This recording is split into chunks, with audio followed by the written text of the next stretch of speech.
Bueno, entonces, ¿qué hemos visto? Hemos visto secuencias, vectores, cadenas de rangos, los conjuntos, y aparecer una nueva sintaxis que se llama expresiones for. Entonces vamos a tratar de entender bien las expresiones for, cómo se traducen, para luego ver las últimas secuencias, las últimas colecciones que hay.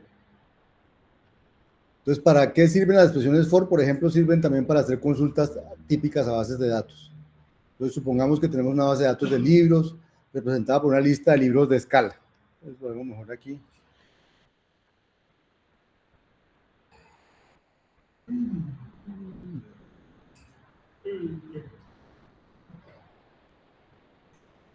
Y ahora, ¿dónde pongo yo ese?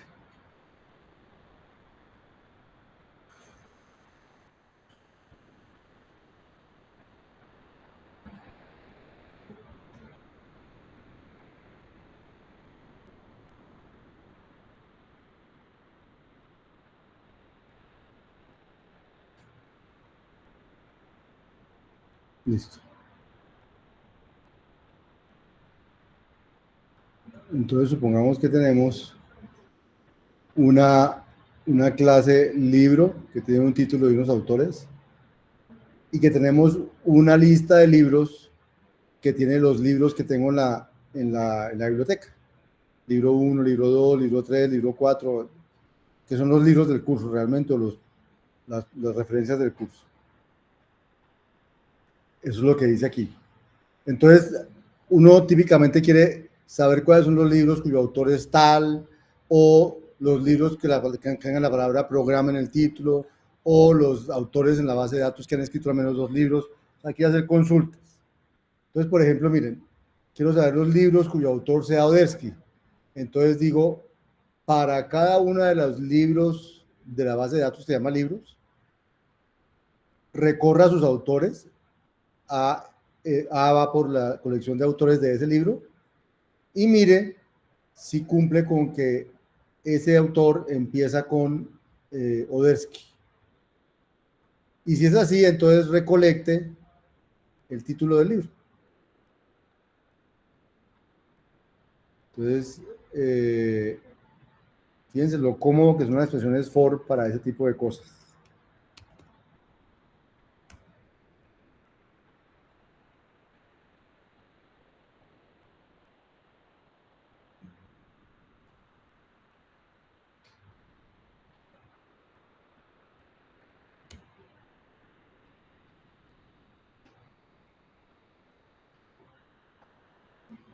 Entonces ahí tengo mis libros, entonces hago la consulta. Para cada libro recorra a los autores y mire cuál tiene Odersky y recolecte los libros, los títulos.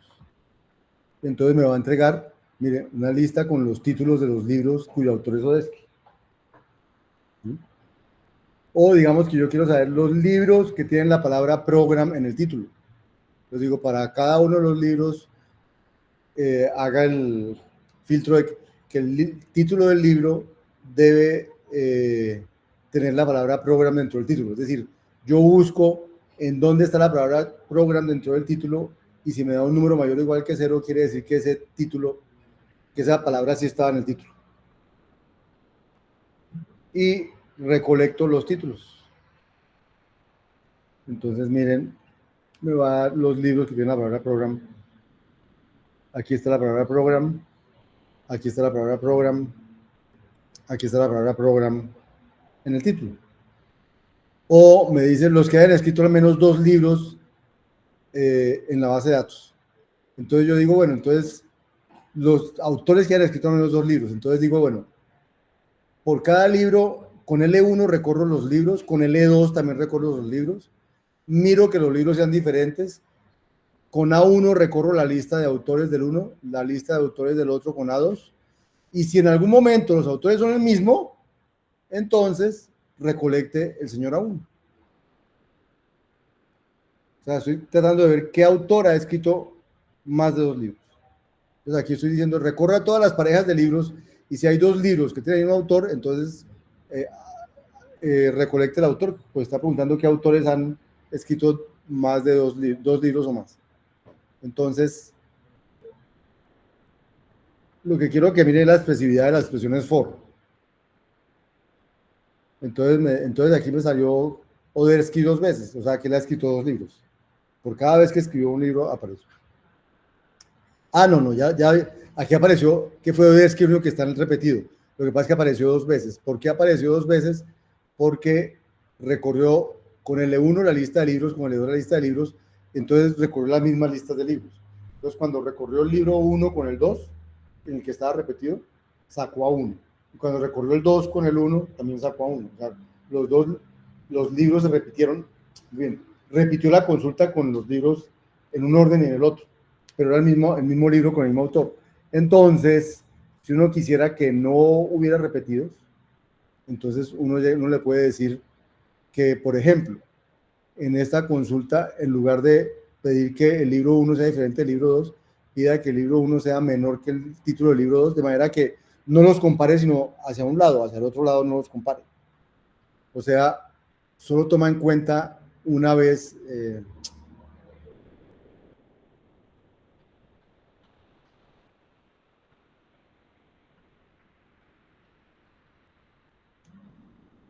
La consulta es básicamente la misma, solamente que le dice que no, y entonces sale una sola vez el autor.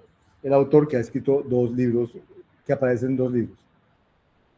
Otra manera que hayan escrito al menos 2 libros en la base de datos, eliminando repetidos, como la tenía ahorita, es recorra,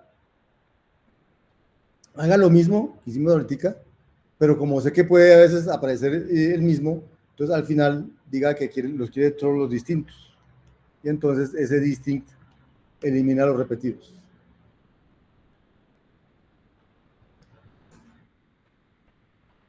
O como no quiero que haya repetidos, hay una estructura de datos que así yo le meta 10 veces en el mismo, solo queda una vez. ¿Cuál es?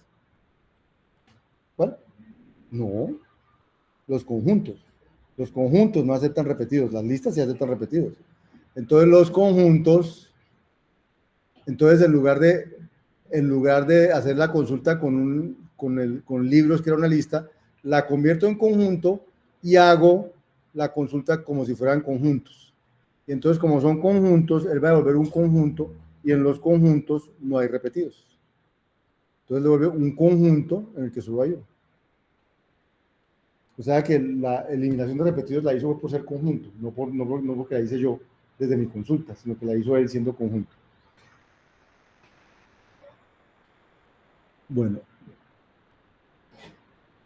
entonces ahí están esas consultas. Entonces, ese es otro ejemplo de uso de las expresiones for.